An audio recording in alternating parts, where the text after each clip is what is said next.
chapter 10.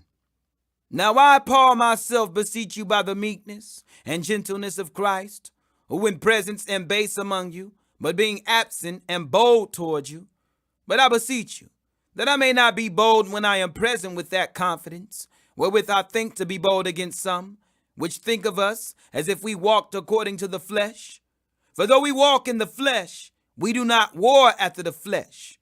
For the weapons of our warfare are not carnal, but mighty through God, to the pulling down of strongholds, casting down imaginations, and every high thing that exalteth itself against the knowledge of God, and bringing into captivity every thought to the obedience of Christ, and having in a readiness to revenge all disobedience when your obedience is fulfilled. Do ye look on things after the outward appearance? If any man trust in himself that he is Christ's, let him of himself think this again, that as he is Christ's, even so are we Christ's. For though I should boast somewhat more of our authority, which the Lord hath given us for edification, and not for your destruction, I should not be ashamed, that I may not seem as if I would terrify you by letters.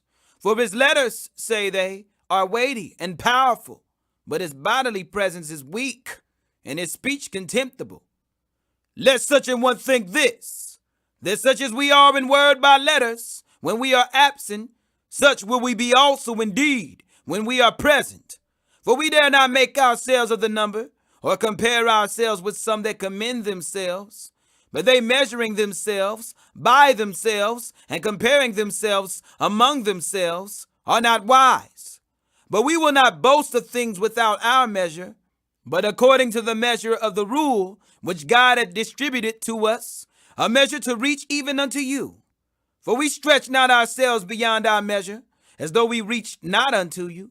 For we are come as far as to you also in preaching the gospel of Christ, not boasting of things without our measure, that is, of other men's labors, but having hope, when your faith is increased, that we shall be enlarged by you according to our rule abundantly, to preach the gospel in the regions beyond you, and not to boast in another man's line of things made ready to our hand. But he that glorieth, let him glory in the Lord. For not he that commendeth himself is approved, but whom the Lord commendeth.